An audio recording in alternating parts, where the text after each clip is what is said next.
Hello everyone. तो physics का जो क्वेश्चन हमने पहले बनाया था पार्ट 1 एंड क्वेश्चन जो भी था कि जो बोर्ड पे आने वाला है जैसे भी है। सो पार्ट 1 हमने 3 मार्क्स का 3 क्वेश्चन बस बताया था और बोला था कि आगे जो है पूरा क्वेश्चन कंप्लीट करेंगे। 3 मार्क्स का 2 मार्क्स का जो भी पूरा क्वेश्चन है। सो हमें जल्दी से जल्दी कर सकते हैं उसको, जितने जल्दी कर सकते हैं ट्राई करेंगे उतना जल्दी खत्म कर पाए सभी को, ठीक है? क्योंकि आपका टाइम बच पाए, बोर्ड में वैसे भी अब टाइम बचा नहीं है। आज से 16 हो गया, 20 को एग्जाम है आपका। तो जितना क्वेश्चन बता रहा हूँ आप लोग फुल फिट एकदम अच्छे तरीके से उसको पढ़े, अच्छे तरीके से तैयारी कर ले, क्योंकि वो एग्जामिनेशन में वही सब आएंगे, वही सब आने हैं। कुछ नए क्वेश्चन नहीं दिखने वाले हैं, ऐसा कुछ अनएक्सपेक्टेड ऐसा नहीं होने वाला है। क्वेश्चन ऑलमोस्ट इजी होंगे। 1 मार्क्स का क्वेश्चन नहीं है।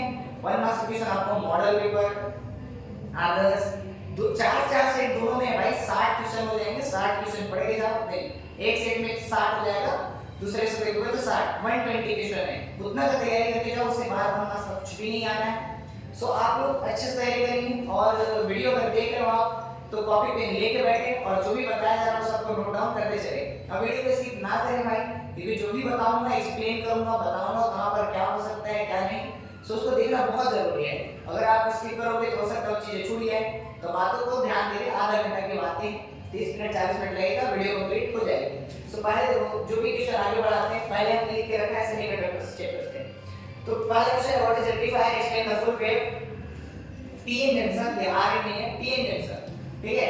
डायोड बाय फॉलोइंग, इसमें रे डायग्राम बनाना है। पीएन जंक्शन डायोड का फुल वेव का मतलब होता है पूर्ण तरंग दैर्ध्य डायोड। पूर्ण तरंग दैर्ध्य डायोड हिंदी में, ठीक है? दूसरा इसका वर्किंग मेथड सेम क्वेश्चन ऐसा अब वो हो जाएगा अर्ध तरंग, यानी कि हाफ वेव। हाफ वेव में आपको पढ़ना है, देखो यहां पर लिख के रखा है half wave PN junction diode, ठीक है? बाय फॉलोइंग सेम वही circuit diagram and working method हो गया। फिर थर्ड पर आते हैं इस चैप्टर का थर्ड क्वेश्चन 1 2 3। तीसरा है what is PN junction diode, draw the circuit diagram forward bias and VI curve. Same question same forward bias में आपको पढ़ना है। ये क्वेश्चन जो लिख के रखा है बोर्ड पे वो फॉरवर्ड में है, आपको जो पढ़ना है सॉरी फॉरवर्ड में है, और ये भी फॉरवर्ड हो गया, ये आपको बैकवर्ड में पढ़ना है। बैकवर्ड बायस ये इसको बोलते हैं रिवर्स। सेम क्वेश्चन रिवर्स में पढ़ के रखिए। आपने यहां पर फॉरवर्ड लिख के रखा हूं, देखो same question as it is what is PN junction diode, same definition, इसका सर्किट डायग्राम, लेकिन इसमें रिवर्स डायरेक्शन में। और फिर एक और क्वेश्चन है right difference between P and N type semiconductor. उनमें आपको डिफरेंस पढ़ के रखना है। हो सकता है 3 मार्क्स में आए, अगर 3 में नहीं आता तो ये 2 मार्क्स में आपको देखने मिलेगा, ठीक है? अगर 3 मार्क्स में आता तो 3 डिफरेंस लिखेंगे, 2 मार्क्स में आता तो 2 डिफरेंस लिखेंगे। जल्दी ये सब नोट डाउन करेंगे, वीडियो को रोक करके नोट डाउन करके आगे बढ़ते हैं क्वेश्चन में। क्वेश्चन का सेशन जल्दी जल्दी खत्म करते हैं। क्वेश्चन ये हो गया आपका सेमीकंडक्टर, है ना? सेमीकंडक्टर कवर हो गया। तो आपका बच गया आपका chapter first second and third. तो फर्स्ट सेकंड में आते हैं। क्वेश्चन क्या है आपका,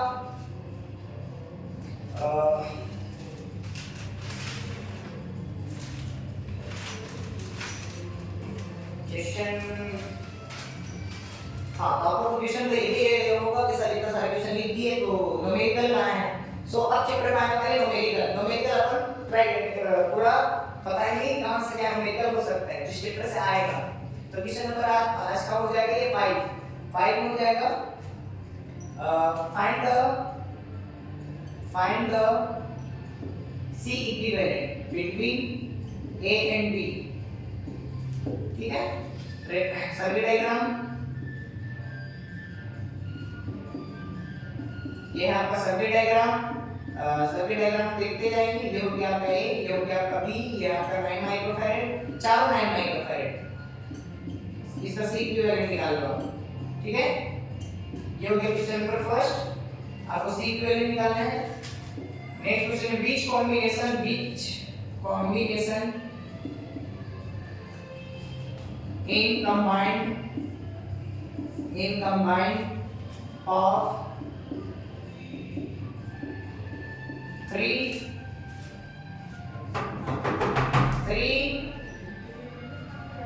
capacitor of 3 microfarad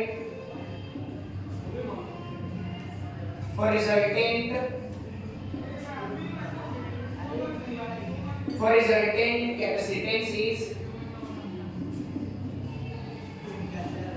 question number first है आपका 9 माइक्रोफैरेड और सेकंड है आपका 4.5 microfarad.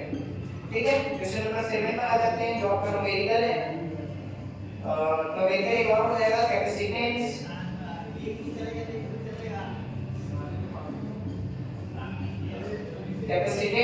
of 9 picofarad of 3 capacitor combined in series combination.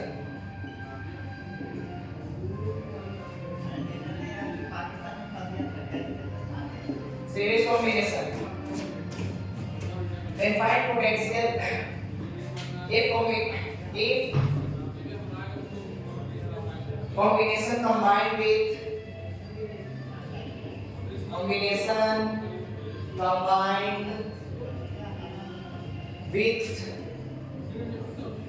120 volt supplier.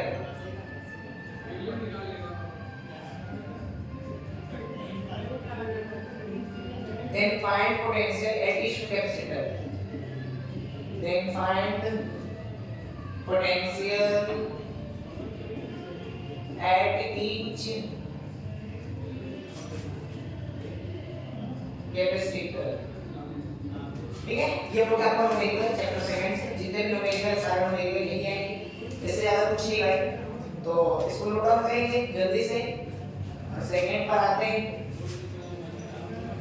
ये वीडियो को जितना ज्यादा हो सके शेयर करिए और अपने दोस्तों के पास पहुंचा दी कि भाई इतना सारा है, पहले ही जो भी है, इससे ज्यादा कुछ नहीं। और एक क्वेश्चन पर आते हैं चैप्टर थर्ड से। आज के क्वेश्चन हो जाएगा आपका कितना हो गया 7। Right the following.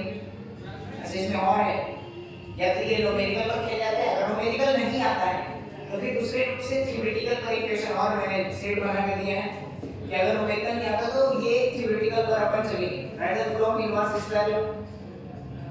Inverse square law define unit charge by Coulomb's law. Okay, question next question है आपका, what is equipotential surface? What is equipotential surface? Write its property. जल्दी जल्दी करते हैं जितना जल्दी हो सके। क्वेश्चन नंबर 10 है आपका, right the factor affecting of potential. Right the factor affecting of potential। Okay, पहले भी ऐसा आप देखते चलेंगे, बोर नहीं हो रहे होंगे। वैसे बोरियत सी तो कुछ है नहीं इसमें, आपको जल्दी जल्दी एक्साइटमेंट होगा कि क्या है क्या नहीं है भाई।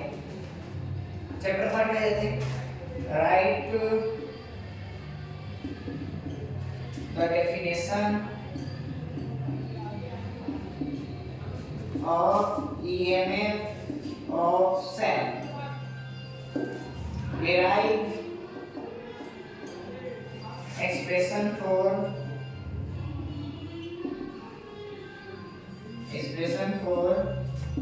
internal resistance। इसी को एक और तरीके से बोलता है कि भाई रिलेशन कंबाइन करो EMF पोटेंशियल और R के बीच, इंटरनल रेजिस्टेंस के बीच। इसी चीज को दूसरे तरीके से बोल देता है, जो कि ये फार्मूला आपको पूछता है E/V - 1 * R। इसके बारे में बात करना चाह रहा है, ये जो इंटरनल रेजिस्टेंस बोला। कभी-कभी ये बोलता है कि रिलेशन बताओ E के बारे में, V के बारे में और R के बारे में। अगर आपको रिलेशन भी बोलता है तब भी यही बनाना है, एंड इंटरनल रेजिस्टेंस बोलता है तब भी आपको यही बनाना है। दोनों सेम रहते हैं एज इट इज। ठीक है, तो नेक्स्ट क्वेश्चन है आपका इसी चैप्टर से what is internal resistance, what is internal resistance,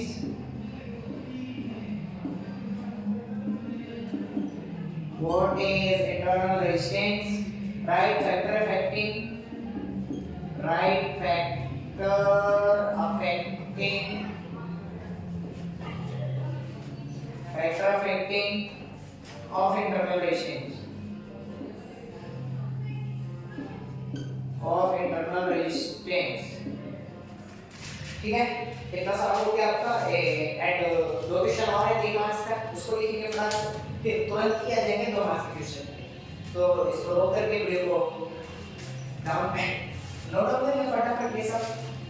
इसके बाद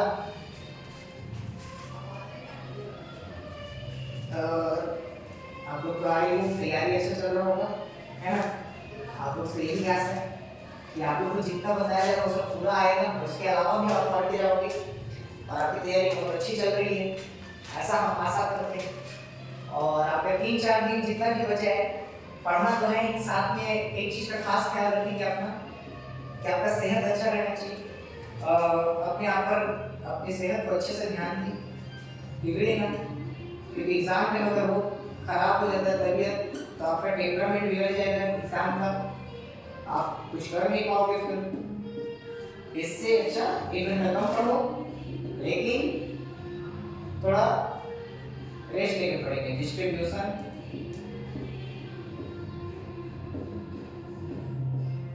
of electric current in circuit। हाँ, किरचॉफ लॉ लिखना है भाई, ठीक है?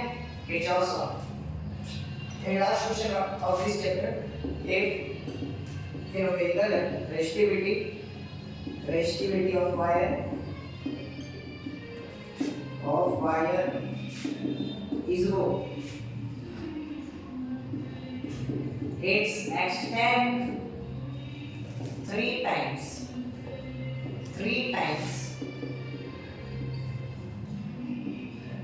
extent 3 times of wire,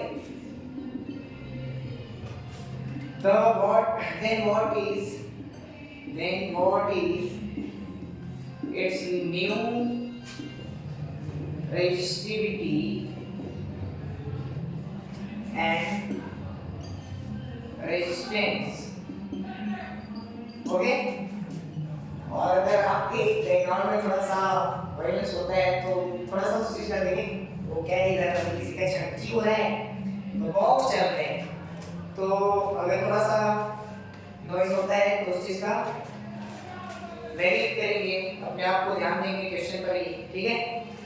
ये 3 मार्क्स का क्वेश्चन, पूरे 3 मार्क्स के क्वेश्चन कंप्लीट हो गए। आई होप आप लोग ये सब क्वेश्चन कहीं ना कहीं पहले भी देख चुके हो, जब आपके टेस्ट में जो आप कहीं पर दिला रहे हो, या फिर आपके एग्जाम में जो आप ईयरली के रूप में या फिर प्री बोर्ड के रूप में हुआ हो, ये सारे एग्जामिनेशन में ये सब क्वेश्चन आए होंगे, कहीं ना कहीं दिखे होंगे, बिकॉज ये सब इंपॉर्टेंट है ना। और आप देखना परम का पेपर एक बार जरूर देखना, जो बोर्ड निकाला है उसको देखना अच्छे से, परम का पेपर जरूरी है इस साल, ठीक है? तो ये हो गया 2 मार्क्स के क्वेश्चन को लिखते चलते, इतना नोट डाउन कर लिए होंगे आप लोग, आई हो। तो 2 मार्क्स का क्वेश्चन देखते हैं फटाक से, उसको कंप्लीट करेंगे अभी।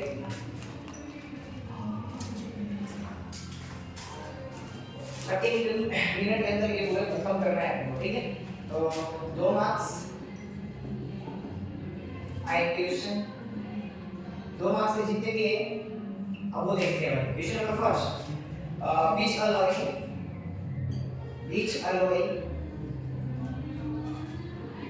are used to make standard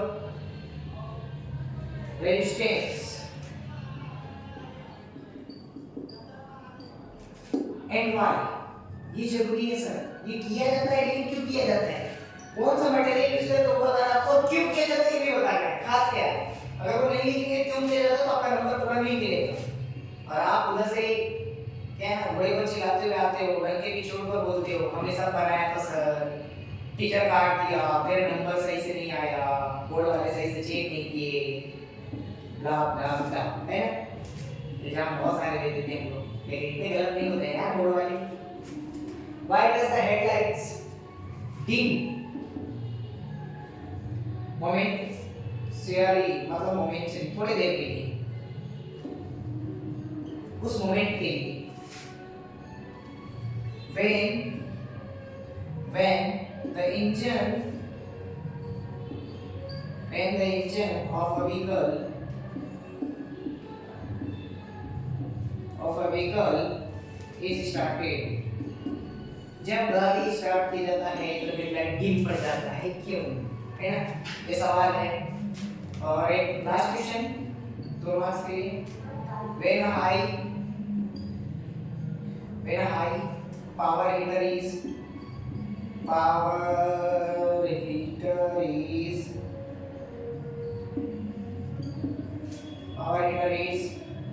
used at home,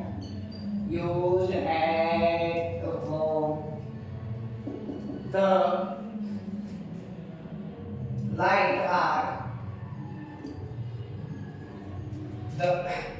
of the bulb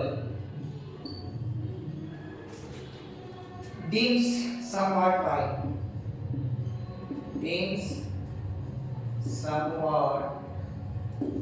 why भाई ऐसा क्यों होता है कि ज्यादा पावर का हीटर यूज करते हैं तो बल्ब जो है वो डिम हो जाता है, क्यों? ये सारे तीनों क्वेश्चन जितने कॉन्सेप्चुअल है, सारे क्वेश्चन कॉन्सेप्ट्स हैं, ठीक है। तो ये चैप्टर से जितने भी 2 मार्क्स के क्वेश्चन आएंगे भाई पूरी कॉन्सेप्ट के सवाल में आएंगे, सवाल नहीं आएंगे। 2 मार्क्स में तुम तभी बना पाओगे जब अच्छी फिजिक्स जानते हो, मतलब अच्छा फिजिक्स तुम्हें आता है। हालांकि इनको पहले क्वेश्चन बताते हैं, कई लोगों का सवाल मन में रहता है कि सर ये आएगा कि नहीं आएगा। कई लोग एक जगह कमेंट भी किए थे अभी पिछले वीडियो में, है ना, कि सर अगर ये नहीं आएगा तो बच्चों को भविष्य का क्या होगा। तो भाई ऐसे मत पढ़ोगे क्योंकि कोई मतलब नहीं है, आप ये पूरा पढ़िए, आपका टाइम पास करने की जरूरत नहीं है, पूरा पढ़िए। लेकिन आपको थोड़ा सा लगता है कि नहीं सर क्या है, आशीष सर बोल रहे हैं ना, ये इसलिए बोल रहे हैं क्योंकि आशीष सर ने पेपर सेट किया, right the formula of Lorentz, Asif sir ही पेपर सेट की, है ना, अभी आगे अभी पेपर लीक कर रहे हैं यार, बाद में बोलना कि ऐसा ऐसा हो गया, कितना नोट डाउन करेंगे। और देखो मैं बता रहा हूँ जो लॉरेंट्ज फोर्स से रिलेटेड ये आएगा ही बोर्ड में, तब एकदम 100% श्योर कि लॉरेंट्ज फोर्स पर क्वेश्चन आने वाले हैं इस साल 2 मार्क्स में, श्योर 100% वो आएगा ही आएगा। लॉरेंट्ज फोर्स से बाहर नहीं आने वाला 2 मार्क्स का क्वेश्चन हो उसमें, और ये सब जितने अलॉय वाले ये सब भी आपको पढ़ने ही है 2 मार्क्स के। ये चैप्टर थर्ड वाला ये चैप्टर 4 में है, ठीक है। तो नेक्स्ट क्वेश्चन पर आते हैं, 4 क्वेश्चन हो गया, 5 और लिखते हैं। ऐसे ही हम लोग को फिर सारे लिखने तो इसको जल्दी लिखते हैं। Right the formula for force when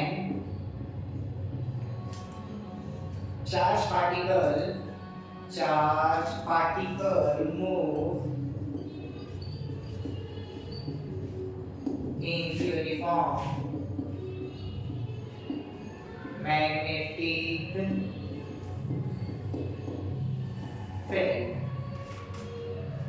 when it is minimum,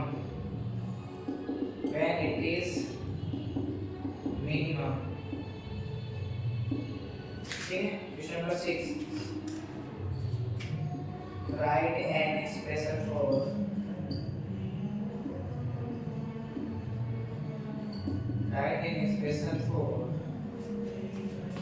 the force acting, ये सब जितने भाई सब लॉरेंट्ज फोर्स से रिलेटेड सवाल हैं, जितने भी लिख रहा हूँ मैं 3 सवाल लिख रहा हूँ तीनों सेट के लिए, ठीक है। आपके सेट में कौन आएगा नहीं पता, ठीक है, इसलिए सारे पढ़ो। मेरे सेट हो गई ना थोड़ी करंट कैरिंग वायर 3 सेट है आपके पास। Current carrying wire placed in uniform magnetic field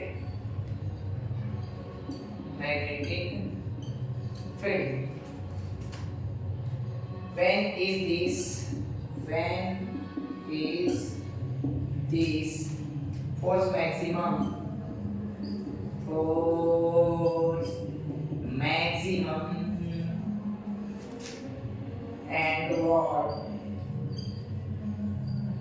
is what its is direction.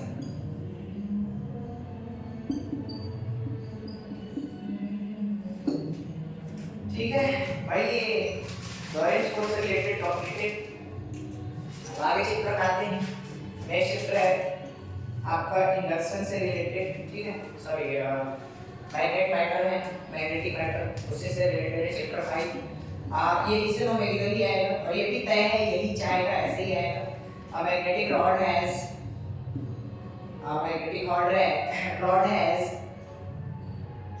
length L, length कितना है इसका L, length L and magnetic moment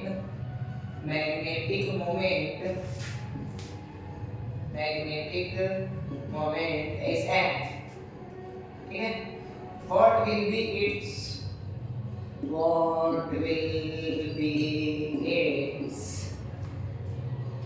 new magnetic moment,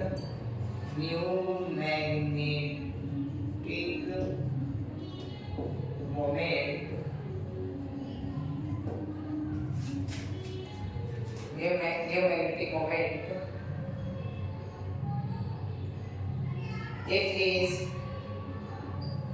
bent into a semi circle, ठीक है। ये पहला सवाल होगा भाई, ऐसे करके 3 सवाल लिखेंगे अपन फटाक से, इसको लिखेंगे बहुत जल्दी करेंगे। हाँ, तो अपन टाइम के साथ चल रहे हैं, कोई दिक्कत नहीं है। 20 मिनट हुआ है अभी, 21 मिनट, सो इसको नोट डाउन करेंगे फटाक से।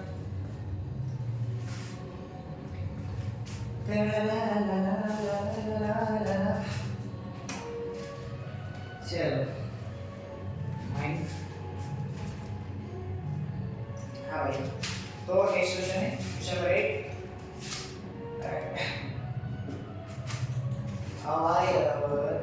a wire of length L carrying current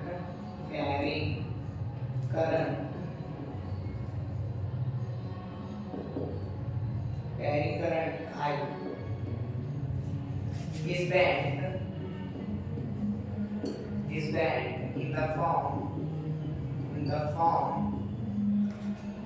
of a circle. What will be its magnetic moment? What will be its magnetic moment? ठीक है। नेक्स्ट क्वेश्चन इसी तरह से, a bar magnet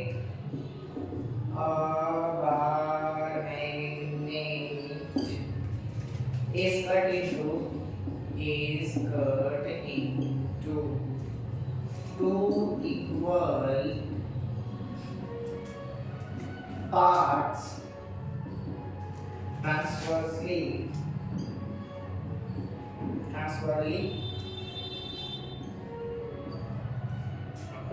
How does question number first core strength and, पहले ये बताओ इसको अगर ऐसे कट कर दिए, जैसे बोल रहे हैं कि एक मैग्नेट है बोले हैं, ऐसे कट कर दिए, तो इसको core strength क्या होगा? ऐसे करने पर core strength क्या होगा? core strength and दूसरा चीज पूछा है इसी में, दूसरा सवाल ये है कि magnetic moment of each part, magnetic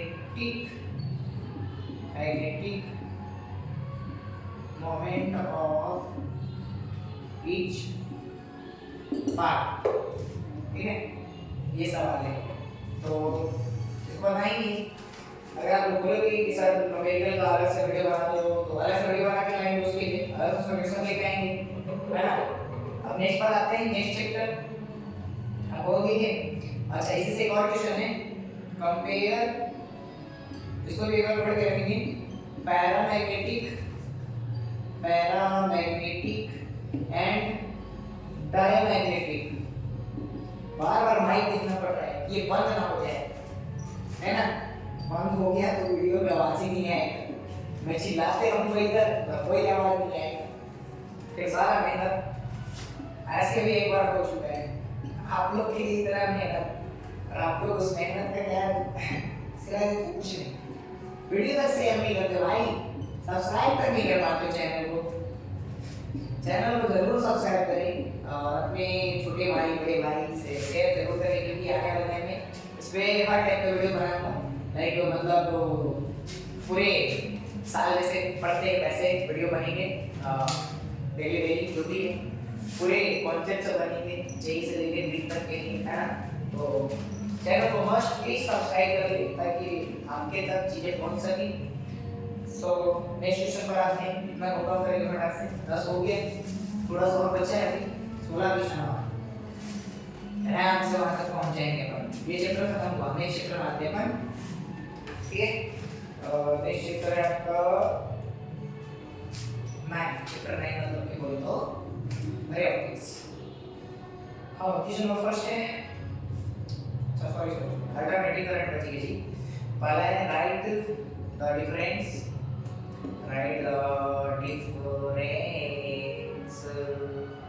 between AC and DC। भाई ये 10वीं से पढ़ के आया है तो आई इतनी ज्यादा दिक्कत नहीं होगा।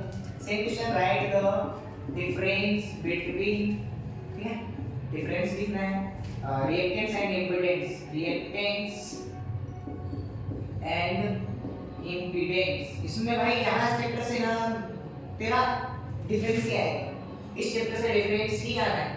और नेक्स्ट क्वेश्चन है right the difference between mutual induction and self induction. ये सवाल हो गए आपके 3 मार्क्स के लिए। और आप कहते हैं चैप्टर 14, चैप्टर 14 नहीं 9 है, ये क्वेश्चन चैप्टर 14 है, ठीक है। वन वर्ड, देखो इस चैप्टर से ना बहुत अच्छे कॉन्सेप्ट का सवाल पूछने वाले हैं। चैप्टर 9 जो भी सवाल पूछेगा एकदम कॉन्सेप्ट के सवाल पूछेगा, तो आपको 2 मार्क्स के अंदर कवर करने पूरे कॉन्सेप्चुअल चीजें पढ़ लो। कुछ ऐसे होते हैं चैप्टर में, यहाँ पर ये कॉन्सेप्ट अप्लाई हो रहा है, यहाँ पर ये कॉन्सेप्ट अप्लाई हो रहा है, तो कॉन्सेप्ट पर ध्यान दो। जो साल भर पढ़ा रहता है ना उसका यहाँ पर बेनिफिट होता है। हाँ, तो जो साल भर पढ़े वो थोड़ा हैप्पी हो जाए कि भाई हमें कुछ तो फायदा हुआ पढ़ने का। जो साल भर पढ़े रहते हैं यहाँ पर थोड़ा सा क्वेश्चन बैक बाउंस भी मारता है, ठीक है, तो कवर हो जाता है, क्योंकि उनका कॉन्सेप्ट क्लियर है भाई, कॉन्सेप्ट क्लियर है, साल भर पढ़े हैं थोड़ा ढंग से। हाँ, प्रिलिम का डेफिनेशन मतलब किस चीजें पर डिपेंड करता है वो पूछ रहा है, ठीक है। ये आप लोगों को पता होना चाहिए कि प्रतिघात और प्रतिबाधा के बीच डिफरेंस है, और ये प्रतिधार और विधार। म्यूचुअल इंडक्शन मतलब आपको पता है कि म्यूचुअल इंडक्शन जो होता है वो होता है अन्योन्य प्रेरण, सेल्फ इंडक्शन मतलब स्व प्रेरण। तो बस थोड़ा हिंदी में आप देख रहे हो तो गूगल मार ज्यादा एक बार देखो, गूगल मार तो सब हिंदी में आ जाएगा, कुछ वर्ड हिंदी में चाहिए होते हैं ताकि आपको समझ में आ रहे होंगे, ठीक है। Next question, for which colour. अच्छा, इसमें ना एक क्वेश्चन बहुत अच्छा पूछता है कि कोई लेंस है उसको टेक कर दिए वाटर में तो क्या होगा, तो उससे रिलेटेड क्वेश्चन एक बार पढ़ने की जरूरत नहीं है, हालांकि मैंने लिखा नहीं है। रीजन है क्योंकि उस कॉन्सेप्ट पे हालांकि आ सकता है, इंपॉर्टेंट है, रीजन क्या पता नहीं मैंने लिखा, लेकिन तुमको पढ़ना है। वो दिमाग में सडेली आया कि वो फिट कर गया कि वो भी है क्रिटिकल एंगल, वो आपको पढ़ना है, ठीक है। मैं अलग लिख दूंगा शॉर्टकट में, B minimum. Question number 16 is on what factor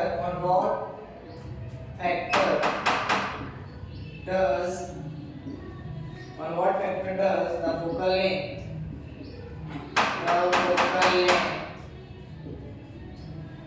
of our lens depend, ठीक है।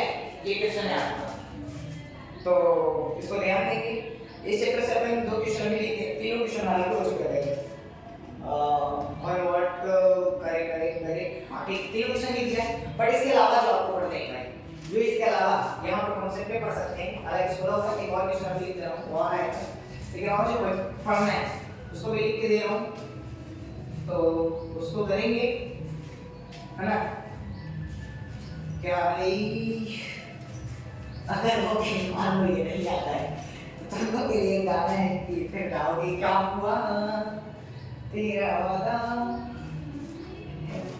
भाई, तो तुम लोग अलग ही स्वयं करोगे। देखो होता क्या है, कैसा सवाल पूछता है कि एक मीडियम है, एक लेंस है, लेंस का रिफ्रैक्टिव इंडेक्स mu1 है और एक लिक्विड है, ठीक है, इस लिक्विड का रिफ्रैक्टिव इंडेक्स mu2 है।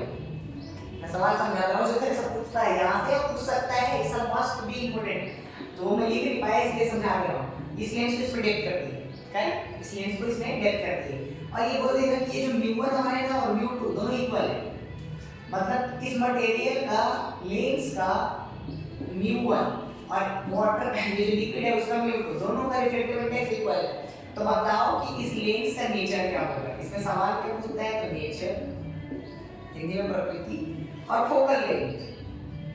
तो बताओ कि जब इक्वल होता है तो नेचर प्लेन हो जाता है, ठीक है, और फोकल लेंथ इनफाइनाइट हो जाता है, क्योंकि प्लेन के अंदर कोई भी प्लेन सरफेस हो उसका इनफाइनाइट होता है। ये मस्ट भी करके जाएंगे, डेप्थ वाला, रिफ्रैक्टिव इंडेक्स वाला, एंड देन कंफर्म बहुत ज्यादा इंपॉर्टेंट है। तो ये समझा दिया, आप लिख लेंगे, आप लोग ये समझेंगे चीजों को। नेक्स्ट क्वेश्चन पे भी 15 16 हो गया, 16 हो गया, 17 17 17 17। So next this is next कितना बचा है भाई, थोड़ा जल्दी करते हैं। 17 क्वेश्चन, 17 में क्या होगा, 17 पर आते हैं। If young double slit experiment, if young double slit experiment, इस चैप्टर को तो हम लोग ज्यादा ही नोट कर दिए भाई, ऐसा लग रहा है ये तो है ही नहीं साहब अपने सिलेबस में, कोई सवाल ही नहीं, कुछ नहीं। अरे यही सत्य है ना, इस चैप्टर में बहुत ज्यादा पूछता ही नहीं, यही सत्य है, यही सत्य है। इमर्ज्ड इन, देख सवाल है क्या लिक्विड पे, मैं बोला था कि लिक्विड डेप्थ वाला सवाल पूछता है आई, और इसका बहुत इंपॉर्टेंट है, आएगा किसी ना सेट, हम लोग तो तीनों सेट में गिर जाए अलग अलग करके, और हो सकता है कि किस सेट में गिरेगा, मतलब आएगा सवाल, यही सत्य है। डेप्थ पर effect on the width of fringe, fringe भाई देखिए राइट पैटर्न पड़ेगा, तो हो सकता है ये का स्पेस पे लिखना है, राइट द डेफिनेशन। अब आते हैं न्यूक्लियाइड पे, ठीक है, ऑलमोस्ट एक कवर कर चुके अपन, ज्यादा कुछ बचा नहीं। Right the definition of 1AMU and its value, question number 19, what is nuclear fission, what is nuclear fission, fission और fusion आएगा, ठीक है। write an example, एक एग्जांपल लिखो, तो 1 मार्क्स, फिर सभी के 2 मार्क्स, सेम क्वेश्चन बट यहाँ फ्यूजन होगा, करेक्ट, ठीक है सर। इसका भी एक एग्जांपल, आई होप ये क्वेश्चन नंबर 20 हो गया। और 21 है what is isotopes, what is, यहाँ पर लिख के दे रहा हूँ आइसोटोप्स, एक ही में सर सवाल है, आइसोटोप्स हो गए, आइसोबार, आइसोबार्स, एंड एक और बस इसको कर लेंगे आइसोटोन, 3 टाइप है, ठीक है। और right an example, right an example, सभी का एक एक एग्जांपल दोगे, पढ़ लो भाई, पढ़ लो, यही होता है। व्हाट हैपेंड, चलिए इतना हो गया, सेमीकंडक्टर पाते हैं, इतना नोट करेंगे, एंड लास्ट टॉपिक इज, सो इतना जल्दी नोट करेंगे। हाँ, अपना 40 मिनट्स के अंदर खत्म। चलो फाइनली जो विचार हुआ कि मैं 1 घंटे तक ना जा पाया, यही सोचा कि भाई पिछली बार से ज्यादा क्वेश्चन करते था, इसमें क्या है, पिछली बार लॉन्ग क्वेश्चन देने इसलिए टाइम लगते, इस बार थोड़े से क्वेश्चन थे तो फटाफट फटाफट खत्म किया अपन। तो अपना कितना था कोई 22 है ना, 22 क्वेश्चन है। 22 what happened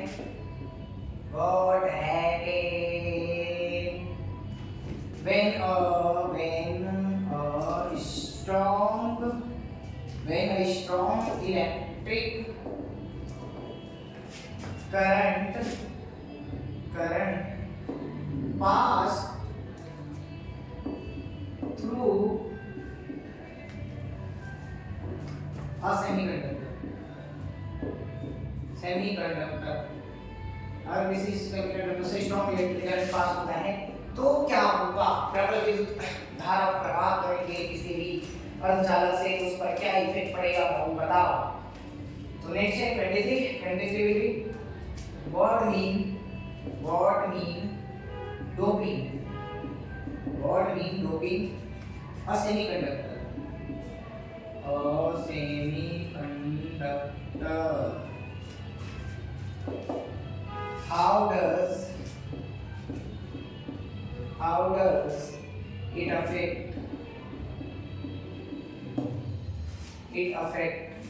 the conductivity of a semiconductor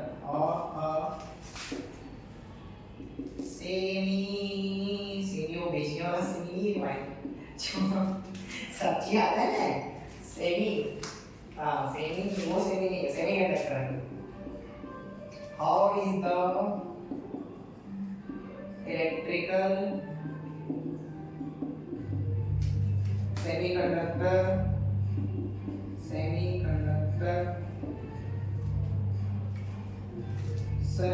affected when they are heated?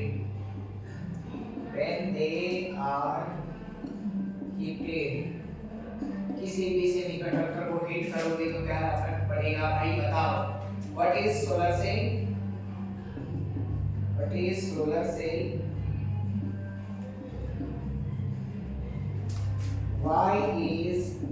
why silicon and gallium arsenide are most preferred material